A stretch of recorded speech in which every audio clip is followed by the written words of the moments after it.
Hey yo, it's your boy Kaliko. Checking to see how everything sounds. It does appear that everything seems to be working all right. I sound a little bit loud in my ears, but that's not usually an issue. So how are you doing? Now I'll pull that out and I won't be hearing the echo, because if I have that in my ear, I'm hearing myself talk like a second afterwards. I'm actually saying something and it's definitely echoing in my ear, and that messes up the way I think for some reason. I'm not sure how other broadcasters and stuff do that. Maybe just get used to hearing the repeat a split second afterwards. Hopefully everybody can hear me all right. I'm assuming that you can. I'm seeing my screen jump over here, but at the same time, I'm not seeing anything going out. Let me double check on my...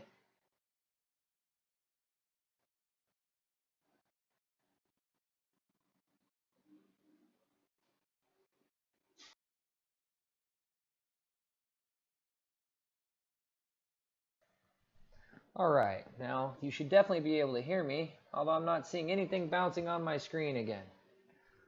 It's got me worried. But I'm going to run with it as if everything's working, unless I get a response that it's not, because my live streaming setup has been a little bit of a pain in the butt since I went to trying to do a professional setup. I think part of the issue is, one, I'm not an IT guy, and two, I'm constantly moving around. So I'm going to be checking up on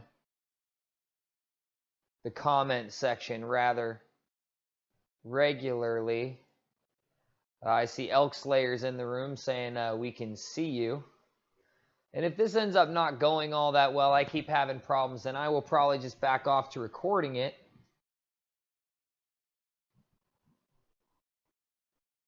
And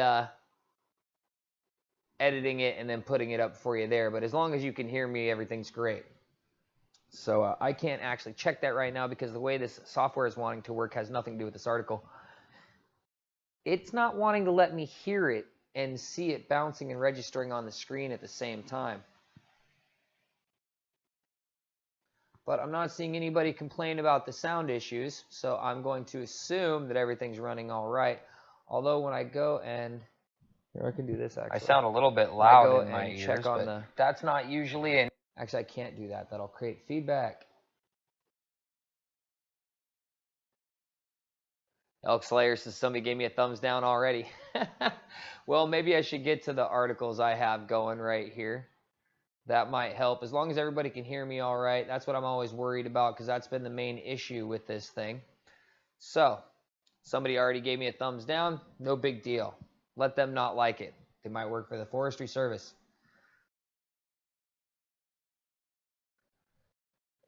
So, what I have for you is I have a story of American mining rights as the statement, or the information here states on the thumbnail. American mining rights is the AMRA, and I originally ran into this post with this scene right here, which is this is a gentleman named Pat who lives on this river, and although he lives on this river, he doesn't really know the laws of the people that he's approaching, and he's questioning if they have the right to be using the suction dredges that they're using. And he basically is somebody that lives near there and is for all of the regulations by the sounds of it, whereas the person he's approaching, who is operating the mining claim, is extremely well versed in what he's talking about. It's like a 9-minute video. I'm going to assume most people probably haven't seen it, and this stream's probably going to be at least an hour, probably longer. So I'm going to put it on here in a second and see if it plays through, if everybody can hear it.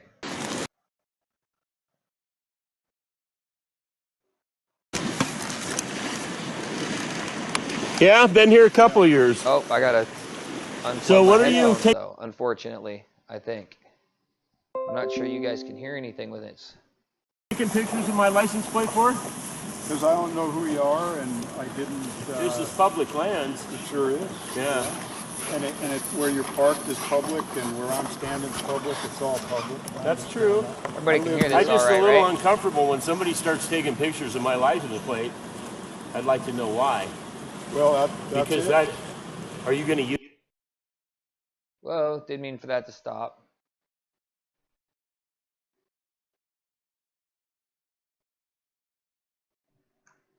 Huh. Well, I don't know why it just stopped right there, but the video I originally pulled up is much longer than that.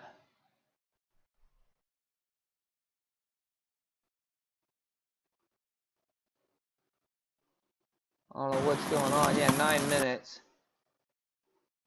Pictures of my license plate. I'd like to know why. Well, that's because it. Are you going to use that license plate for something? Well, I'm not, but if someone else needs it to show that you're mining without permits, they Like who? Forest Service cops, whoever. If they don't want it or they don't want to use it, that's on them. Okay. Do you understand what the laws are governing being able to pull and run somebody's license plate? Yeah, and I can't run it. Yeah, okay. I just want to make sure you can't do that. Yeah. No, I'm not going to. No, I'm not here to give you a bad time. Okay. I just, if you guys are operating under permit and I'm in If you favor, look at the all the I dredges lost on the the river screen. now have What's the going permit on? number on the side there, Pat. So my number's on it's 4925. Hold on 1 second. For some reason, I lost the screen. Oh, it shows it's still up over here now. Okay. and I'm in favor of permitted, regulated, such and red mining. How regulated? Well, all the regulations. You need to follow all the regulations. Well, there's a line between reasonable regulation and then over-regulation. Over-regulation is where you can't dredge but only a little tiny window out of the year. See, the thing is, man, is that there's been 26 studies since 1991 that we're aware of, and every one of them are de minimis, including the study that they did in Idaho here with the DFG, and all 10 line items came back de minimis.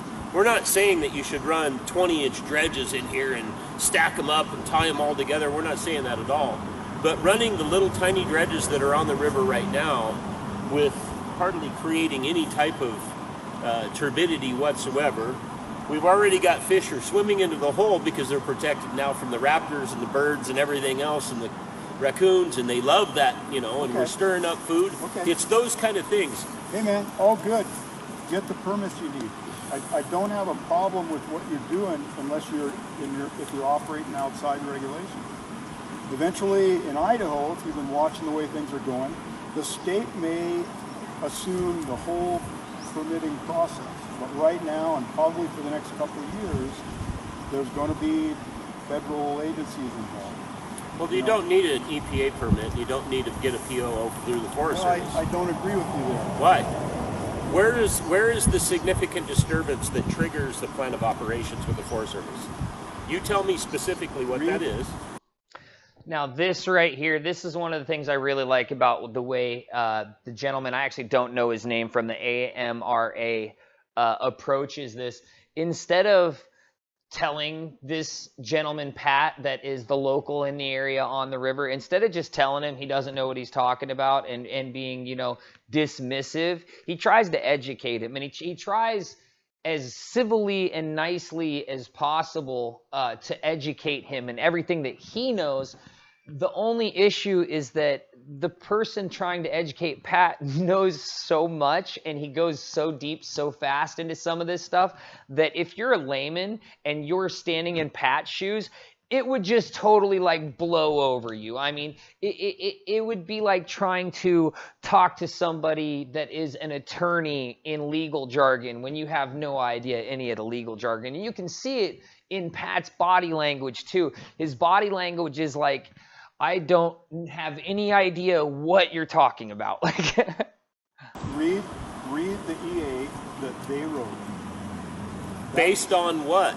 You have to, in order to get to point B, you got to get to point A. Their EA has a bibliography. Go in there, and you may agree or disagree with everything they reference. And I'm not going to argue with you about whether or not those studies are valid or not. But they have the authority to regulate this river and to regulate mining on the national forest. In your opinion. And in your opinion. If they had the regulatory authority, then how come they're not here citing people that don't have a plan of operations? And if they don't take any action, then my beef is purely with them, not with you guys. Yeah, because there's some fundamental law things here, you know, on a federal level, and things that have been decided already by the Supreme Court that just don't meet that threshold. They don't have that authority.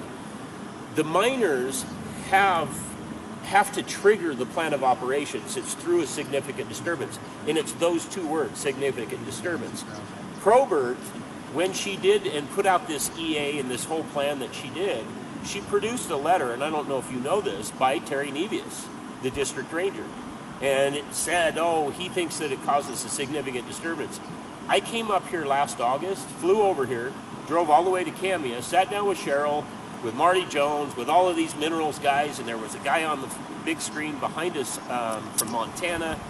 I had another miner there, and what Cheryl didn't know at that time is I had Terry Nevius on the conference call on the thing, and I asked Terry, did you write this letter? Did you ever state that? And he says, I've never stated those words. I didn't write the letter, and I never gave that to Cheryl. I come from a legal background. I was a former white-collar crime investigator. We call that federal felony forgery. When she's producing a letter that has got his name on it, allegedly from him, and here's the guy that is saying, I never said that, that's based on fraud. And so so if that blows out that significant disturbance argument that she's got, then you're not even getting to point A to get to point B to do the regulation and all that. And I'm not here to argue with you, don't get me wrong. I'm just trying to give you some information that there's some things that are going on here that really don't pass the smell test. Pursue that. I am going to, but, and I am. Even for this year. Pursue that. Do you hear his dismissive dickishness in that one statement? When he says the words, pursue that, in the way that he says it, it has this undertone of, I didn't even listen to anything you just said, but I've had what I'm going to say ready. I'm sure this guy is a really nice guy, and I already know in his mind, he's just protecting one of the areas that he truly loves and lives near. But definitely in this situation, after doing some research, he pretty much has no idea what he's talking about. I think they've got 2 permits yet that they can give up. And if you've got an IDWR permit and you're in a good spot and you're going to abide the regs anyway, why not get that? You know, humor us, and in a couple of years when the whole permitting process falls under the state, you'll have one agency to deal with. None of the arguments and beefs that you have will matter to you anymore. I'm not going to ever get a... Now, what he just told the gentleman from the AMRA to do right there, he told him to just go ahead and give in and accept regulations that are unlawful, and accept that these people have this unlawful power over you to tell you what to do. And don't ever do that. That is the worst thing you can do in any scenario in your whole life at any point in time. So if there's ever a point in time where somebody is saying, hey, there's no good reason and there's nothing in the law saying you have to, but we want you to give up a whole bunch of your freedom, do exactly what we say, and abide by these regulations because we want you to, hell no. That is completely against everything this country is supposed to be about. That is so ridiculous that this guy would even say this. I actually think that if you were to flip this scenario and stick this gentleman in the same scenario of something he truly appreciates, he really likes, and go and over-regulate that and stick somebody in his position, I'll bet you he's not half as nice as this guy from the AMRA is. And I only call him this guy because I actually didn't do the research to check his name, even though I've been watching him on Facebook for a while now. COO for suction dredging on small dredges like this through the Forest Service, because it doesn't meet that threshold. if you look at the LA County case, it's a Supreme Court case, and it was Sandra Day O'Connor is the one that coined the phrase. It's called the soup pot theory. I don't know if you're familiar with that. But it was a pretty big Supreme Court case, and it had to do with what's called incidental fallback. So she coined this phrase that if you have a pot of soup and you dip the ladle into the soup and you lift it up and you pour it back in, are you adding anything? Is there any pollutant? Well, no, there isn't.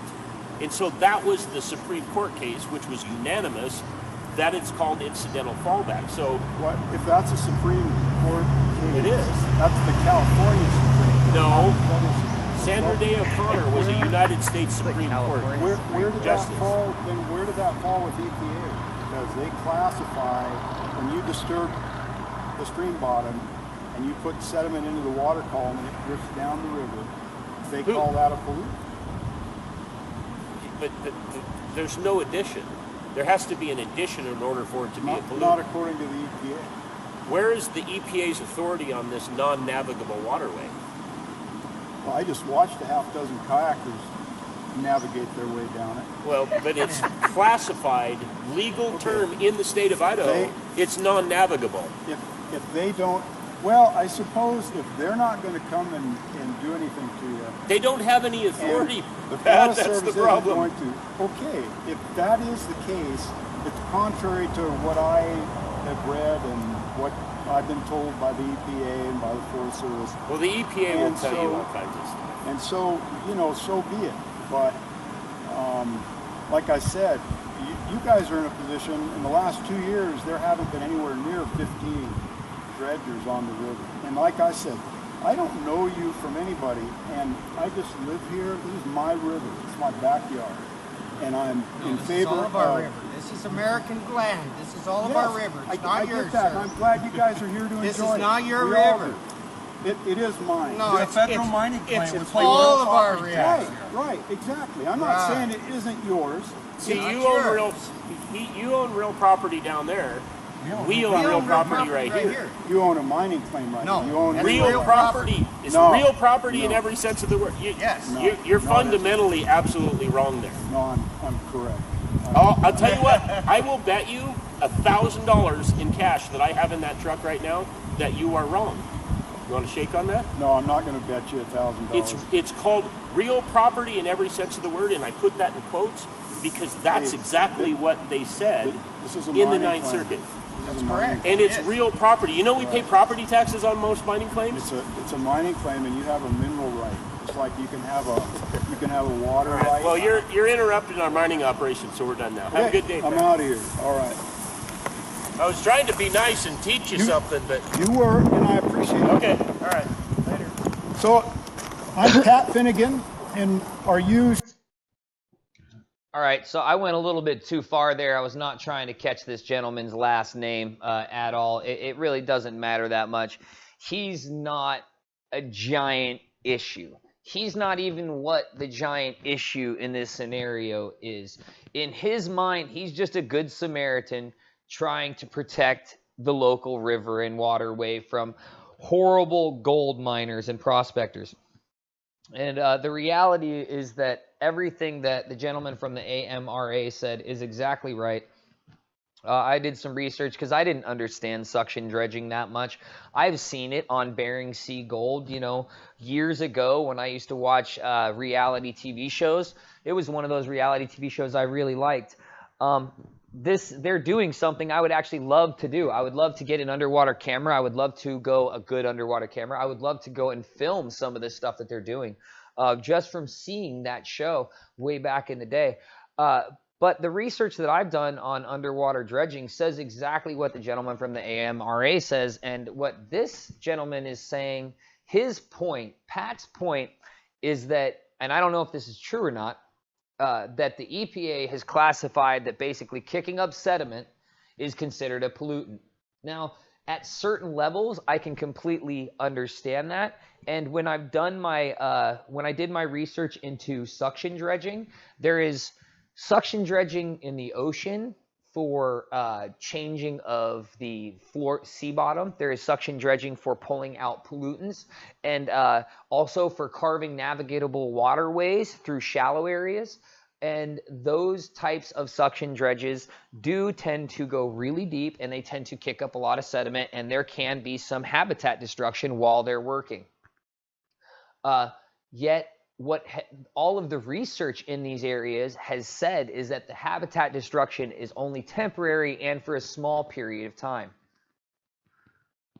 See, dredging is the removal of sediments and debris from the bottom of lakes, rivers, harbors, and other water bodies. It is routinely necessary in waterways around the world because sedimentation, the natural process of sand and silt washing downstream, gradually fills channels and harbors. The area I live in, Destin, Florida, just recently, I should have gone and got drone footage of this, just recently did dredge the channel again. And when they dredged the channel, they pulled up so much sand that they made a whole nother island area. It's not an island though, it's a peninsula. They made a whole nother peninsula area to basically build hotels on and stuff that was not even there before. So that's the type of stuff that can go on with suction dredging. Now, I found a couple of different really good articles on suction dredging. And this one, Science Direct, seems to be the one that is actually, as it says, the most direct and understandable one of the articles that talks about pollution. And it says, understanding the physical and environmental consequences of dredging material deposits, history in New England and current perspectives. Abstract. 35 years of research in New England indicate that ocean deposit disposal of dredged material is minimal environmental impact when carefully managed. This paper summarized research efforts and resulting conclusions by the U.S. Army Corps of Engineers, New England District, beginning with the scientific report series and continuing with the disposal area monitoring system, DAMOS, using a tiered approach to monitoring and a wide range of tools. The DAMOS program has monitored short and long-term physical and biological effects of disposal at designated disposal sites throughout New England waters. The DAMOS program has also helped develop new techniques for safe ocean disposal and contaminated sediments, including capping and confined aquatic disposal, CAD cells. Monitoring conducted at many sites in New England and around the world has shown that impacts are typical nearly field and short term. Impacts are typically near field and short term. And that pretty much means it's located in a small area and it doesn't last for a very long time, which is pretty much what I said just a minute ago. Findings such as these need to be disseminated to the general public, whose perception of dredged material disposal is generally negative and is not strongly rooted in current science. Now, this seems to be more talking about the disposal of the dredged material, and it's using such a wide base. The only thing I would really like is it to actually specify on if this is like dredged material that is immediately coming up from the ocean floor and then being put back in it. But that actually really doesn't have anything to do with this conversation. This conversation is about dredging for gold. And when you talk about dredging for gold, what a lot of people are really thinking about is something like this classic dredge machine that you see right here, which, if you've seen my video of Blazing Gems sapphires in Montana, that whole area that I'm in is all dredge piles. The whole place is dredge piles, and it just looks like giant mountains of gravel stacked on top of gravel all over the place, pulled out of the river and put up on the bank.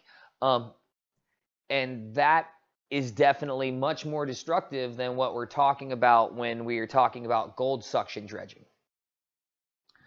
And when we're talking about gold suction dredging, this is the best article I could find on it. I'm not going to go over everything in it, but at the same time, this gives us a really good understanding of the beginning of what goes on with gold dredging. I'm just going to start by reading the article down. Most gold mining today is done in small operations, 1 or 2 people working at a time, often with the use of suction dredges. A suction dredge is a powerful underwater type of vacuum cleaner. It sucks up stream bed material, rocks, sand, gravel, silt, gold, and other materials, and other minerals. And this is important because one of the big things that is happening inside of these rivers, which is what the AMRA gentleman was stating earlier, is that they pull out all of the mercury that was put in the rivers from when the old timers were processing gold. Because that's what they would do, is they would process gold with mercury, and they would use the river water to rinse stuff in, and mercury tends to stick. Not only does it tend to stick in the rivers, but it tends to attach itself to gold. So when they're pulling gold out of the rivers, they're also pulling mercury and lead and fishing weights and trash. And if you're somebody that loves the outdoors, like most of the people I see that are out there spending the money to do this sort of stuff, they don't put that stuff back in the water. So they're helping, is his point. And that's a very valid and good point. Let me see. And other minerals, let me just go back to reading the beginning of that. Rock, sand, gravel, silt, gold, and other minerals pass it up through a suction hose, and it runs across a recovery system floating at the surface. Pieces of gold, which are very heavy, are separated from the other stream bed materials and trapped as the gravel and other materials wash through the recovery system that are then washed back into the stream to fill in the hole as the dredge moves forward in the waterway. Now I'm going to make this a little bit bigger so you guys can see what I'm reading a little bit better and I don't have to lean forward. Most intermediate and large size gold dredges come with built-in hookah air systems. These attach to the same engine that powers the water pump.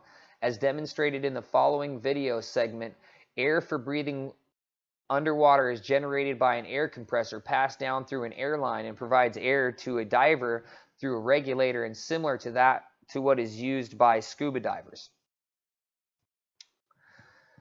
Now I'm going to scoop past some of this other stuff, which is technical information, the hookah system, the Venturi jet, all that. I'm going to go down this managing cobbles and boulders because this has had something to do with what we're talking about and what this is going to be talking about in a minute. The early miners who came to California and elsewhere during the 1849 gold rush and later did find and recover many of the easy-to-find gold nuggets in rich deposits. During those early days, the deposits had to be easy to find and recover because recovery methods and processing capabilities were very limited. Suction dredge technology allowed for modern-day gold and gemstone miners to prospect and mine for mineral deposits in places where earlier miners were not able to go.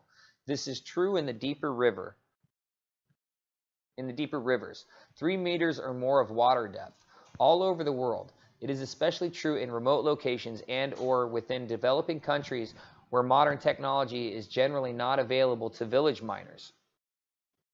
Because of a modern experienced dredger is able to process substantially more volume of stream bed material with better gold recovery, the gravel deposits of today do not need to be as rich in gold as was necessary during the past. One of the main advantages of having the capability to process more stream bed material is that an area can be more effectively sampled. Therefore, the success rate in modern underwater mining is much greater than it has ever been using other techniques.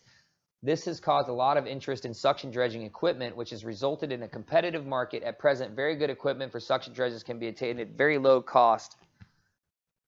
So you can get some great suction dredges at some very low cost right now because the market is up in buying suction dredges. Now, Pat's the main thing that Pat wanted to accomplish was trying to chase people off and let them know that he was going to be calling the law on them and that he had evidence. Now, what ends up transpiring is Pat doesn't show back up because he did his due diligence. And what Pat did is Pat called the police, and it turned into this.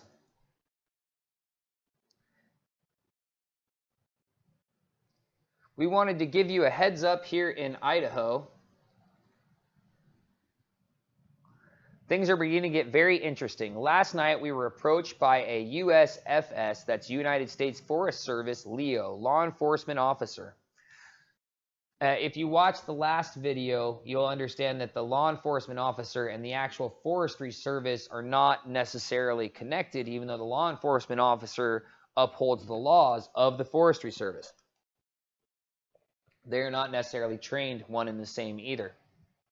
The law enforcement officer is going to be a law enforcement officer that's dressed like a forest ranger. So let me get back to it. Who informed us that we were required to accept a notice of non-compliance or a warning of non-compliance, which are essentially one and the same. The notice gives us 48 hours to get in compliance or face citation and arrest. To get in compliance, we would have to obtain a plan of operation, which is fundamentally impossible to obtain in the timeline. He is absolutely correct. Not only is it impossible to obtain in the timeline, it's not something they have to grant you. They can drag their feet indefinitely if they'd like to. At least that's what I've heard from other mine owners. We're being told we have to pull our dredges from our real property mining claims, which we have valid permits from the state of Idaho to mine. We have even walked with and worked very closely with Idaho Department of Water Resources all this week on critical habitat, where we can and cannot dredge, and they believe we are completely in compliance for this state. And that's a big deal, because critical habitat is the whole issue. Critical habitat and pollution are the two issues you have to worry about in the world that we are living in now. And I want to worry about those things. I imagine the American Mining Rights Association guys, they want to worry about it too. There are plenty of other ways to do things that are more destructive than the suction dredging. One of the things that the American Mining Rights gentleman says over and over again is how much fish habitat that is created by this. And from what I've seen, he's actually completely right. I should get back to reading this though. Yes, folks, the United States Forest Service are talking arrests for not obtaining a plan of operation, a POO, for suction dredging, which is not required as a matter of settled law. The basis for the creation of requiring a POO, plan of operation, by this particular United States Forestry Service division was, in our opinion, created fraudulently. The miner determines what is a significant disturbance. The miner determines what is a significant disturbance. Then the miner is to work with and consult with the district ranger for what steps to follow after that determination. The district ranger, Nevius, up here in the Nez Perez National Forest, has stated on film in front of us and his own supervisor, Cheryl Probert, that he does not consider suction dredging as causing a significant disturbance. The only other person Probert has stated as a reason for a POO is that the studies show it is potentially impactful. I want to focus on that word potentially, because that's the problem. That's a problem word. The study, anything has potential, if you know what I mean. The study the United States Forest Service adopted, which she cites has on all items studied came back to de minimis, meaning no harm. No harm, but she still puts forth this shutdown and regulatory nightmare. She has refused to talk with the stakeholders, the miners with the claims, and has unilaterally forced egregious regulations down the throats, adversely impacting the stakeholders' way of life, their income, and the end result in a degradation of the value of the claims up here as a result of these regulations. Of note, we can quote a dozen other district rangers within the United States Forest Service which firmly believe a POO is not required for suction dredging with a 6-inch or smaller dredge. But this one little division is the only one in the entire United States we are aware of which is claiming it is required. The only one is a federal agency whose charter is to encourage mining and manage the people's forests. They sure aren't consistent, or they are following the law, or they aren't following, nor are they following the law, in our own opinion. We'll be posting about this more shortly, and we'll be giving the USFS, United States Forest Service, our formal response on this issue at 5 p.m. tomorrow as agreed by both parties. They will be coming to our camp. We've been very professional and polite, but very firm in our confidence of what we know about the laws, the regulation, and their authority over requiring this. In fact, we have yet to meet anyone within the United States Forest Service which can have an in-depth conversation about the subject, about the specific laws and regulations with us, and at the same level as our knowledge. This statement is not intended to sound braggadocious. but as a statement of just how uninformed the people we are having to deal with actually are. We are heading to Grangeville to meet with the sheriff. More to come shortly, as we are sending this from the little cafe in Elk City, Idaho, and have very limited access to the internet. Now, I'm not going to go through all of the conversation that is on here.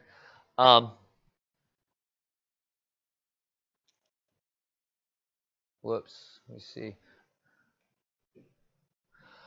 So,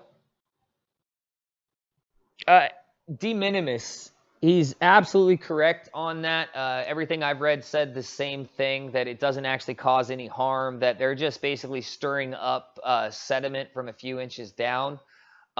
The only way that I see that this suction dredging should be some sort of an issue is during spawning season of, like, you know, salmon or sturgeon, or if it is the type of season where you have eggs in the rocks. This is when I can see this being an issue. If that's not what's going on, I really don't see how it can be. And from the types of comments that I see that are rolling through, there are a lot of people that are in this industry that that believe that there are certain people that are in power of areas like this that just make up the rules as they want to. They just decide, hey, we're going to make this person do that, even though legally they really shouldn't have to, and we're going to make them do it anyways, and they make them jump through the hoops. And the thing is that if you don't know the laws in and out, you pretty much have to. Because if you don't know the laws in and out, then they arrest you, and you have to know the laws in order to fight the laws, or else you just end up paying a ticket to get out. Because when they arrest you for stuff like this, they make it to where they get to pile it on a record for you, and it's really going to cost you very little except for what it already has. Meaning that if they don't think you know the law, if they don't think you can beat them in a court of law because you've done the research and you have all of your ducks in a row, and they arrest you, what they expect is that when they arraign you, if you've bailed out, they're going to charge you with something like time served and an $80 ticket. Or you can get yourself a lawyer and you can fight it. And the reason they do that is because it tacks a charge, and it also shows that you have a tendency, a proclivity towards this type of bad or unlawful behavior. So you need to know the laws in these scenarios so that you can fight them. And if you don't, I definitely recommend getting with people that do.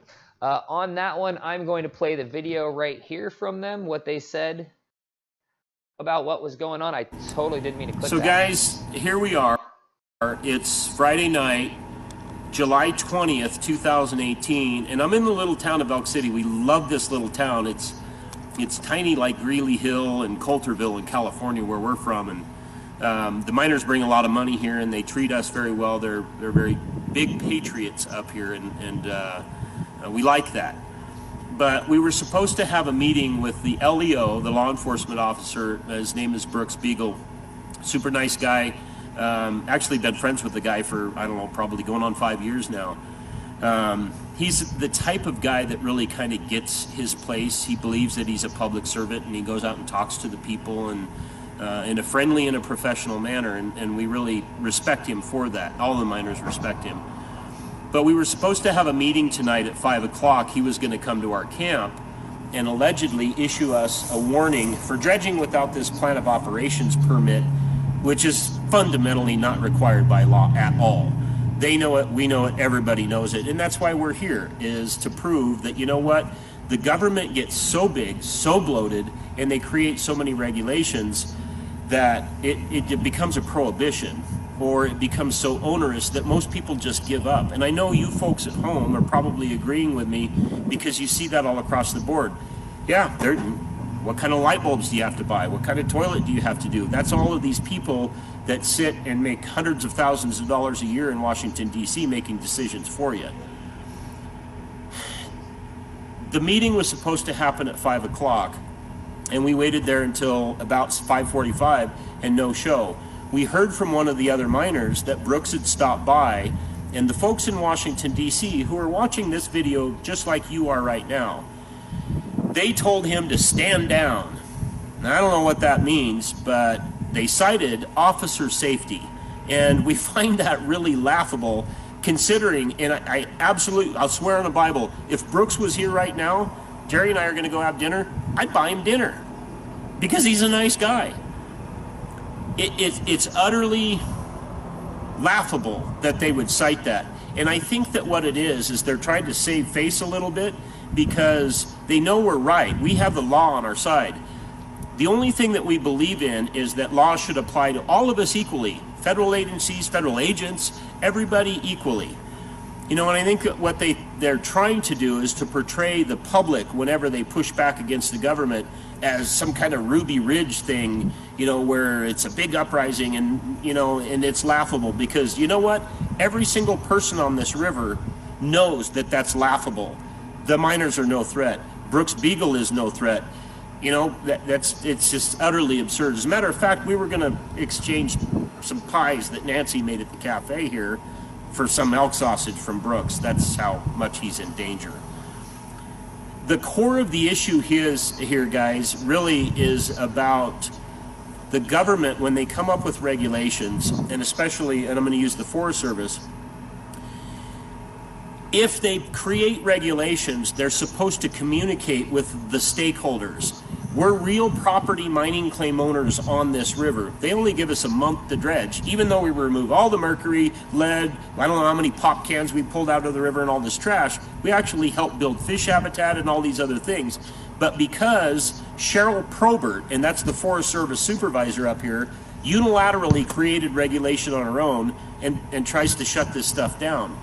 And you get to a point where you say, you know what, enough. We have the law on our side, and so that's why we're up here. We didn't pull a permit because you don't need one.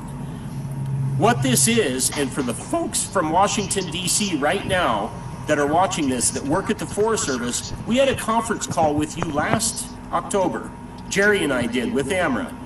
Because we've been writing letters to Trump and communicating with the Trump administration, and they told you guys to have that conversation with us. Lasted about 2 hours. You had your head counsel on there, and we agreed. After we provided you all of these things and all these problems within the Forest Service, you guys were going to look into this. And we provided you with evidence and all of these other things that it wasn't a question of if they were happening. The only question was why and what were you going to do about it. And we had an agreement before we hung up the call that we would have an open line of communication. You guys have not taken our phone calls. You've not answered our emails. And you know what? Cheryl Probert, since she put in all this illegal regulation stuff that she did, she won't answer our phone calls. She won't answer our certified letters that we send her, emails or anything. We even have examples of miners up here that have been trying to get a plan of operations for placer mining operations, you know, miles away from the South Fork of the Clearwater that don't involve suction dredging at all. And when they call, and actually by a stroke of a miracle, they actually get Cheryl to answer her phone, she hung up on them, literally hung up the phone. That's why we're here, and that's why we're sending this video out there. All we want is to sit down with the people in the Forest Service and go, look, you guys are doing these things. It's adversely affecting us. And I think everybody watching this video can understand that. Don't we have a voice? Don't these people work for us? Don't we pay their wages? The last time I checked, I'm a taxpayer. This is how I make my living, is mining, and they're trying to take it away. I don't care if you don't like it. It doesn't hurt the environment. It's been proven. The 27 studies that we have provided by Oregon State University, by fisheries biologists, by the EPA, by all of these, even the study that Cheryl Probert used to do all of this regulatory nightmare, even the study she adopted from the Department of Fish and Game here in Idaho, every single one of the items that they studied about suction dredging came back de minimis, meaning no harm. So if something has no harm, why are you still doing all of this stuff? Why won't you talk to us about it? That's what the complaint's about. And that's pretty much as we need to see of that video. That encompasses everything he's talking about. And he's exactly right. So their next form of action that they did was this right here. They put up this Supreme Court of the United States, Los Angeles Flood Control District versus Natural Resource Defense Council, Inc., etc. And this is just the small clips that are actually at the full ruling, but this is the information that you need. It says, "For we held in Muskogee Misuki that the transfer of polluted water between two parts of the same water body does not constitute a discharge of pollutants under the CWA." Well, I mean, I'm assuming that the transfer of polluted water, that when it's saying that it's polluted by being touched by man. It's not still in the river. I think that's what that section of that means. So this other one says, "We derive that the determination from the CWA's text, which defines the terms discharge of a pollutant to mean any addition of any pollutant to navigatable waters from any point source," which that's what I was just pretty much talking about. Third one is, "Under a common understanding of the meaning of the word add, no pollutants are added to the water body when the water is merely transferred between different portions of that water body."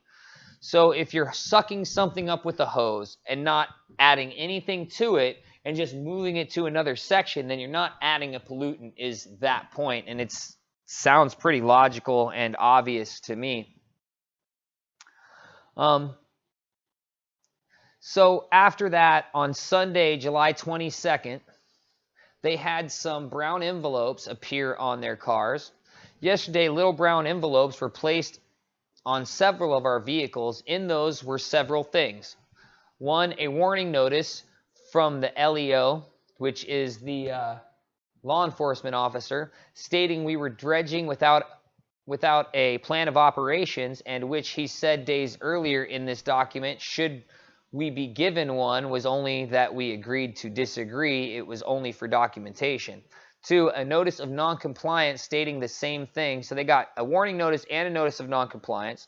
Number three, they got an incident report, which states again the same thing, but this time it was only handed out to the AMRA dredges, 3 on the river, not to the other miners. And it states on this document that it is a misdemeanor instead of the citation. A citation is like a parking ticket, stated in their own governing documents and as per their own law enforcement officer, Brooks Beagle.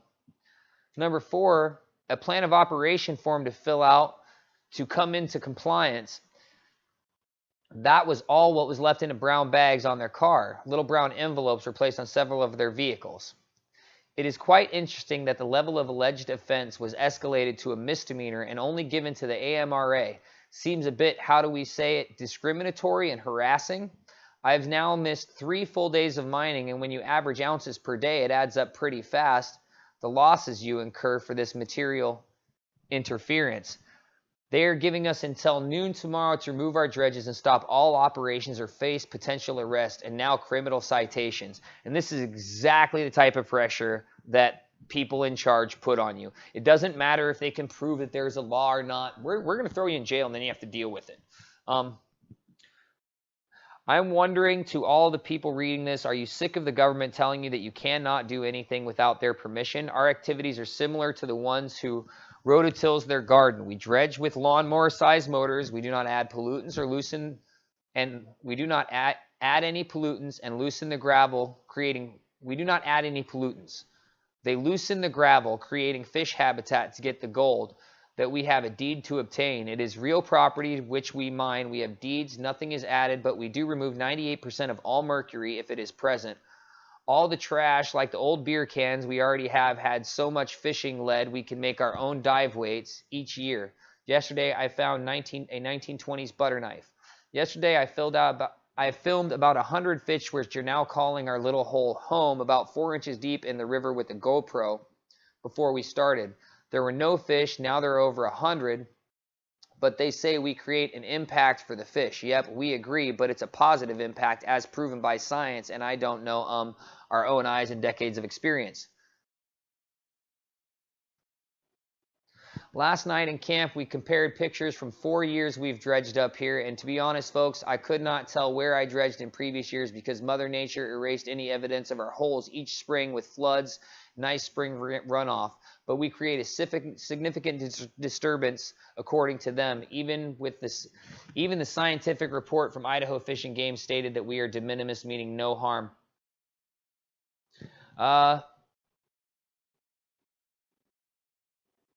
I'm skipping over some of the stuff that really doesn't matter that much.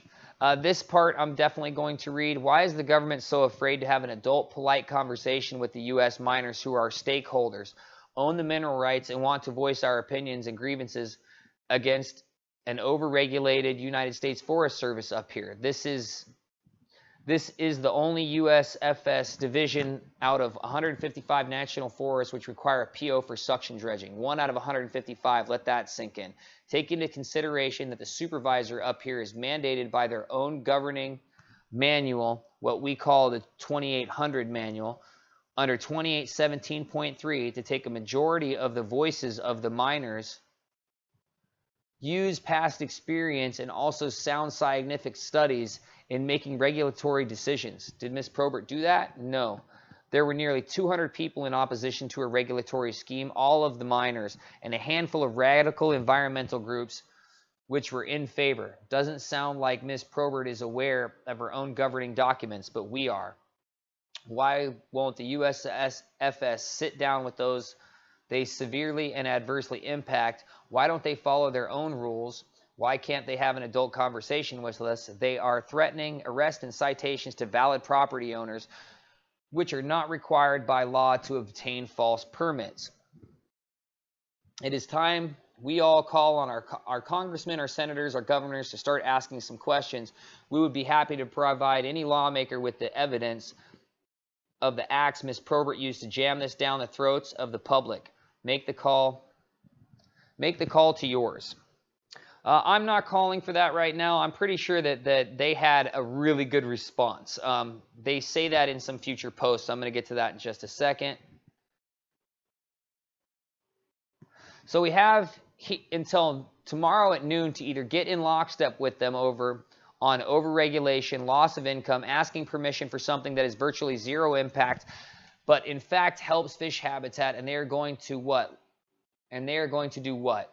Like they did in Chicken, Alaska, send in the SWAT teams for a bunch of unarmed, peaceful miners? Somehow I don't think so. I don't think it is the law enforcement officer who just 2 days ago cited something about officer safety, but us, the public, on public land, just trying to make a living legally with valid state permits, who is concerned for their safety. Ask yourself another question. Why have the Idaho State Department of Fish and Game been suction dredging to create fish habitat? It's true, they see the value, but the United States Forest Service and Ms. Probert apparently listen to the radical environmental groups instead of the public, science, facts, truth, and miners who she obviously despises. Tomorrow will be an interesting day. Stay tuned. And, I mean, it is, right? It definitely is, because it just kept going. Now, right after that, the MARA said immediate call to action, and they put this list up, and they said, hey, call these people in the government and complain about what's going on, and don't stop calling, bother them. And then at the same time, they said, but don't call the local law enforcement agency because they don't have anything to do with any of this decision making. We want to keep their phones open. Which, you know, that's being responsible. If you're going to ask for people to get involved and start contacting, it's really nice that you would try and make sure that emergency services are not going to be affected. It's the responsible thing to do. Next, on the 23rd, they put up, FYI, we are getting reports that the road to the office has been closed due to the approaching Ferguson fire.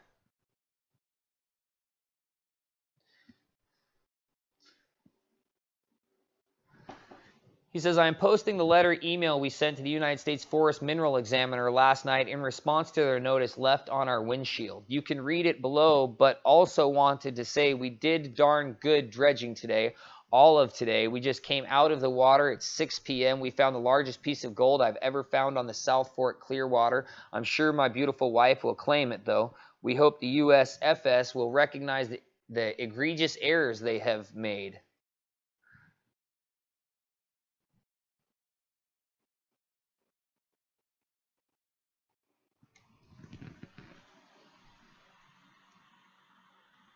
To District Ranger Terry Nevius, PNNF, July, blah, blah, blah. Dear Ranger Nevius, Ms. Probert, and Mr. Marty Jones, I am in possession of a little brown envelope Mr. Beagle placed on the windshield of my vehicle Friday 21st, 2018. I oppose the assertion I need to obtain a POO for suction dredging in the USFS manual under 2817.3. It clearly defines states. It clearly and definitely states the miner and the ranger Nevius and Poe determine if the activities create or cause a significant disturbance. In February 2016, during the public comment period, the conference call with Probert, Mr. Nevius stated on the recorded call that he never said suction dredging creates a significant disturbance. I am of the firm opinion, based on the factual science, that it does not cause a significant disturbance either. In August 2017, I flew over Idaho and had a face-to-face meeting with Probert, Jones, Guy Richardson. No, that's Gay. He might have meant Guy. Brian Koch, and a few other USFS staff. Mr. Nevius stated again on a call in the room, I've never said it, quote, I've never said it caused a significant disturbance. I didn't write a letter saying so, and never told Sheriff Probert it does either. On July 18, 2018, above my dredge near mile marker 39 at 16:08 hours, Mr. Nevius walked down the hill to my dredge with Leo Brooks Beagle under Sheriff Jim Gorge, Marty Smith, and I had my dredge tendered, Jerry Clements, with me. All of them witnessed myself asking Mr. Nevius if he still believes suction dredging doesn't cause a significant disturbance, and he responded, I've never said it did and never told Probert that. Based on the black and white language in 2817.3, I have had one-on-one conversations with Ranger Nevius for 1.5 years, and altogether we have determined it does not cause nor create significant disturbance. I am not required, nor are the other miners on the river, to obtain a POO for suction dredging. I am aware that Mr. Nevius signed the notice of noncompliance. I am curious as to why Mr. Nevius has contradicted his previous 3 public statements stating otherwise. Again, I assert my First Amendment right and respectfully but firmly disagree with any assertion that I need to obtain a permit for something their own district ranger stated on multiple times that I do not meet the threshold for requiring one. My lips stopped wanting to move right. We will continue to dredge with our valid, current, and approved IDWR suction dredge permits for 2018. Sincerely, all of the people there. And it's straight to the point.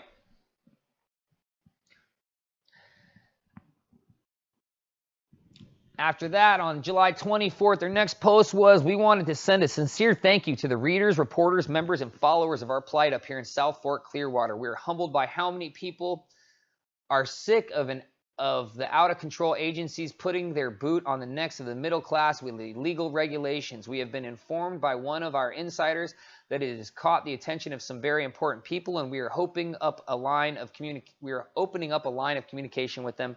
We'll leave it at that for now. Ms. Probert, this could have been avoided had you followed the law, talked with the miners, and actually followed your own rules, but you took a different path, an unfortunate one. You have cost the taxpayers a lot of money with your schemes and will continue to cost the taxpayers a lot of money digging out of your schemes. Frankly, ma'am, in my opinion, you are a disgrace to the USFS and all other hardworking, fine folks within the USFS who recognize their job is to manage our forest for us, not dictate your ideology onto the public. We believe strongly you should resign. And it couldn't be any more strongly worded. It is about as definitive a statement of F you should get fired I've ever heard. Hello on July 24th at 9:21 p.m. They said, hello from South Fork, Clearwater. Firstly, we'd like to remind everyone the internet is quite a ways away from our claim and our camp, so we cannot get emails. Therefore, the hundreds I am getting with go unanswered for a while. Phone service is non-existent, so calling is futile. That being said, If the Washington, D.C. USFS or the Office of Inspector General OIG would like to reach us, please call our operations manager, Stacy, and she can get messages to us. Today was the first dredging day on the SFCW I've had since I've been dredging up here. Rarely do we see a lot of gold in our box on the dredge because this dredge actually hides it quite well. But not today, as we say. This is not what I want to talk about, but they got a bunch of gold.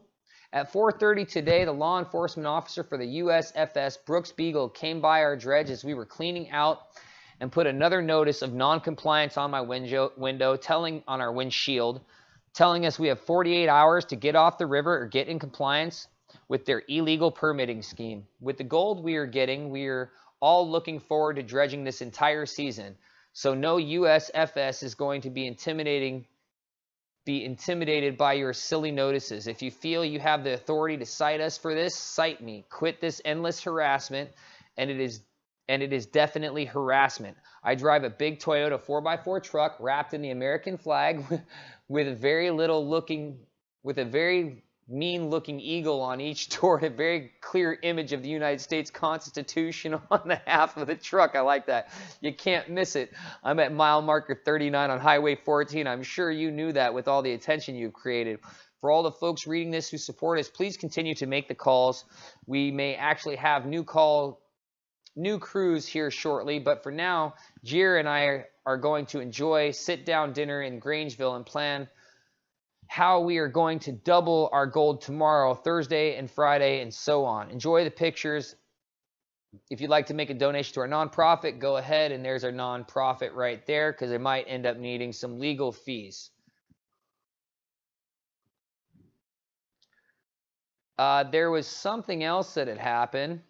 They said, please keep the pressure coming. It's working. Please note that we were asking you not to call the sheriff's office. I talked about that earlier.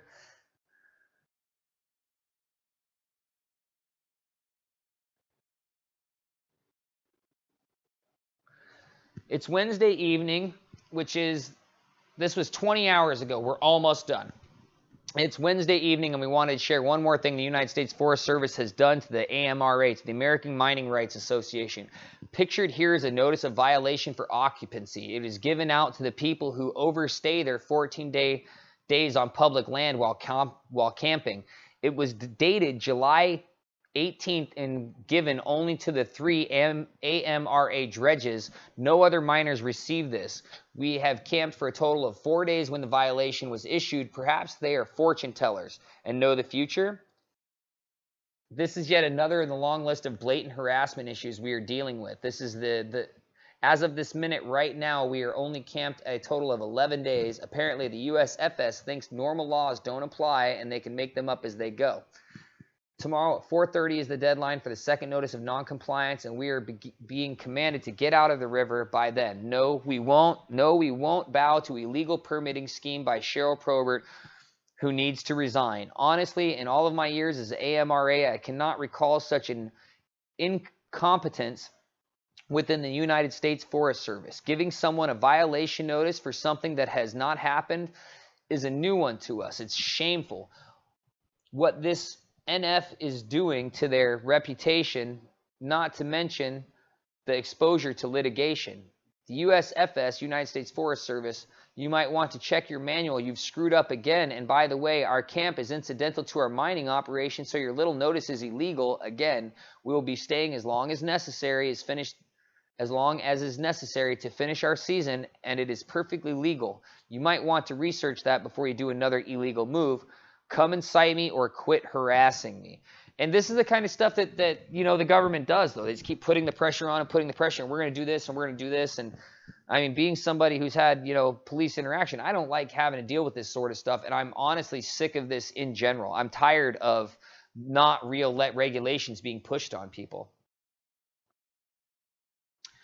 So that's where we are as of this point. I'm at the top of the page. The last time I saw something come through, I thought it actually gave me a finish, but it doesn't. It does not give me a finish, and I thought it actually did. I thought the whole thing finished out. So There's about a 5-minute lag in this live stream. I was checking it out. It's about a 5-minute lag. So if you have things you'd like to say and you'd like me to read, start typing those in now so that when I'm done speaking about this whole thing, I'll see them. I'm going to open up that window so I can see your guys' comments, and I'm going to go back through them. As far as this argument goes, I plan on covering this until we find out what actually happens. I plan on staying in touch with what's going on with Miss Probert, with that area, and with the AMRA, and what they end up doing with both what's going on in Washington and what's going on in Idaho. I am 100% with them. I'm sick of the overregulation. We should have laws that are common sense and realistic. I am all for stopping pollution. I am not about opening up areas to being destroyed by nasty chemicals that are released from bad mining practices and bad mining actors. And in the past, there have been a lot of bad mining actors, but these guys aren't them. And the bad mining actors, they get whatever they want, because most of the bad mining actors are huge organizations. They're not guys like this, which would be considered, in my estimation, these are artisan miners. They're not giant, organized, huge, coming in to destroy the ecosystem. As a matter of fact, they're trying to benefit the ecosystem. So this whole thing is ridiculous. It shouldn't be going on. River Rat Pat should have never started the whole thing. I'm only calling him that because I've been seeing all the garbage pail kids, you know, pictures of people causing people problems by calling the police on people. And that's exactly what's going on here. So I actually expected to be doing this, and I thought there'd be another post up and we would know what's going on right now. But as far as it goes, we don't. We know that the guys out there are pulling out some pretty good gold, and that they plan on standing their ground. You can follow the AMRA on Facebook, and you won't need my updates. I will probably not update this story until I know what the conclusion is, being that this story, just reading through it, has taken this long. But I myself, I plan on joining the AMRA, being that it is small artisan miners. There's a lot of information there I don't have. When you join, it's $200 a year, and then you get access to some of their mining claims and stuff like that, which that might give me the opportunity to get some video of what they're doing and tell some other people's stories, because I'm really starting to get into that sort of thing. So the way it looks is that the AMRA is dead to rights, or they probably would have already been messed with majorly. Pretty sure that the regulations that are going on up there are not allowed, which happens a lot with miners that aren't in the know. You know, filing a claim and holding on to a claim and dealing with states' harassment and trying to steal your claim and block you from using your claim or being on your claim. They're just completely different. And when I was out at the Opal Hill mine this last winter, I felt like I was going through the same things, and they kept using this wishy-washy language with me, like has the possibility of creating a disturbance. I'm like, how can you do anything to anybody for a possibility? I mean, I don't that's not doing something. Like, you can't just say, hey, you can't do that because it's possible. It's possible that this one thing could happen, because in my world, anything's possible. I mean, look at what's been going on. Anything is possible. So on that note, I'm going to scroll through some of the comments. I'm going to go all the way to the back to the beginning, and I'm going to read this direction a little bit and see if I can find some stuff that I want to make a comment on and say something about. And if not, I'll probably be ending this pretty soon. But I tend to have some pretty intelligent people on this show, so I'm pretty sure there'll probably be something. Although I should probably change this thing too. I wasn't thinking about that. The whole time I was monologuing right there, I should have changed the camera view the whole time I was monologuing right there.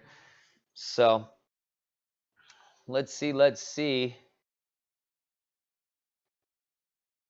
Got a whole bunch of people in the room.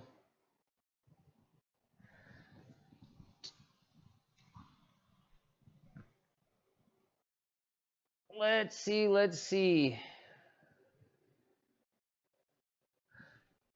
Taraz Parasu says, that's true for the most part, Elk Slayer, but it's not a pollutant. You aren't adding anything to the water. You're only moving it around, and suction dredging actually helps habitat formation. And we've covered that a couple of times, but right, helps fish with feeding and spawning.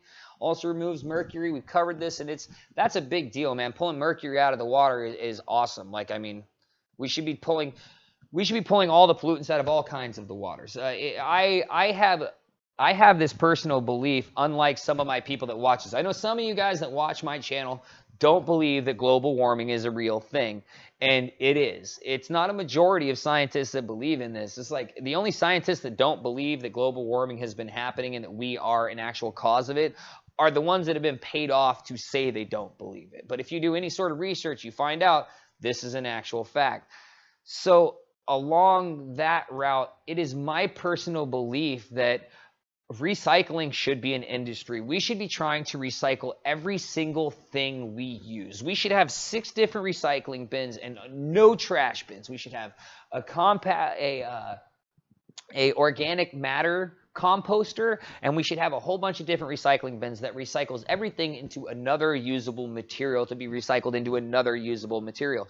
This, in my mind, is the only way for humans to survive past this planet. To become a Star Trekian sort of society, we have to start recycling everything. We have to stop polluting. We have to stop dumping stuff in the oceans. We have to stop dumping stuff in holes. We have the ability, scientific-wise and brain use-wise, to basically take everything we use and reuse it again. Remanufacture it and make it better and update it and return it into some other plastic. We have all of that ability with almost everything we use. It's something as a society and as earthlings we need to focus on. Notice I said earthlings. And Elk Slayer had a comment that was really good. He said, when people hear the word dredge, they think about the big monster machines that leave 20-foot rock piles and nothing ever grows on. And that's exactly right. If they were trying to use those kinds of dredges, you wouldn't be seeing me say the same thing, which I sort of approached that at the beginning of the conversation, the beginning of the video, when I showed the picture of the old-timey dredge. If we were dealing with that kind of dredge, my opinion would not be what it is, because it would be obviously destroying stuff pretty bad.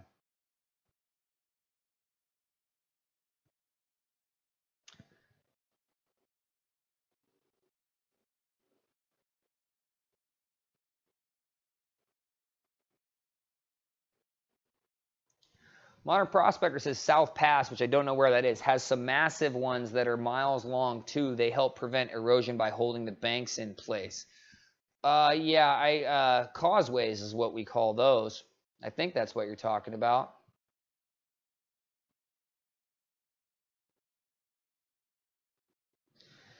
Elk Slayer says, we've spent all summer on both dredge piles and hydro mining piles. Things grow back at the dredge mines. Hydro mining, nothing grows anymore.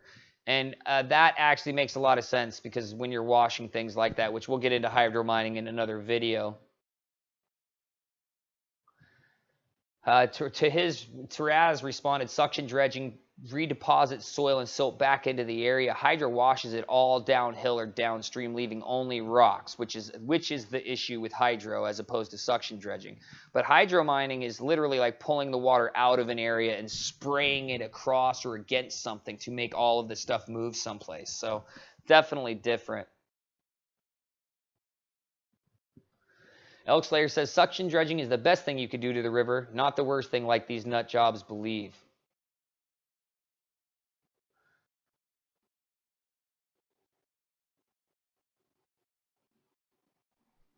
Now it's just a bunch of conversation I'm skipping through.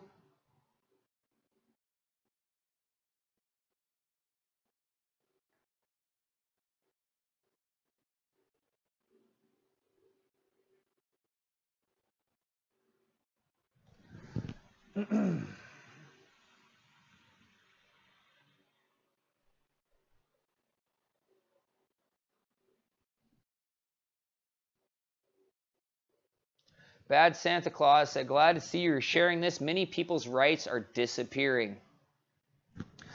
And that is everywhere right now, and it's because we are allowing it. And we first have to address our law enforcement officer issue. We have to. We have to address that nationwide. There has to be a societal shift on how we allow our law enforcement officers to interact with us today. Because as far as it goes, my children are taught to never speak to a police officer unless they are calling for their lives. They're taught that police officers are going to try and lock them or their friends up, because that's all I've seen. They have police officers in their hallways and they speak to them, but the reality is I'm not comfortable with everything I've seen in my life teaching my kids to be comfortable with these people, because every time I've been comfortable with one of them, I've seen somebody get arrested for something that really seemed ridiculous. So that thing needs to change so that other things can change right behind it. Once again, has nothing to do with this. This is all about somebody in power making decisions for a lot of people and then acting as if because they think so, it's right. And that's wrong. That's completely wrong. I'm not with that. I'm not down for it. And I will go ahead and show you guys some more video going against it. And everybody else that makes it to this, if you made it this far, thank you so much for being here. Thank you for going through the bumps and bruises I put you through doing a live stream. I really appreciate that. I'll probably edit this down and make it more concise a little bit later. Don't forget to hit the thumbs up button. Share this with somebody who cares. And I love you for watching. And I will see you guys on the computer soon. Something like that, I think. Yeah, I think.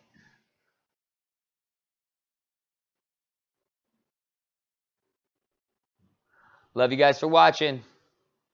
I will be getting some digging videos for you at some point, but I've got some more stuff in store for you. Yes, I do. I love you for being here. Thank you.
I will be getting some digging videos for you at some point, but I've got some more stuff in store for you. Yes, I do. I love you for being here. Thank you.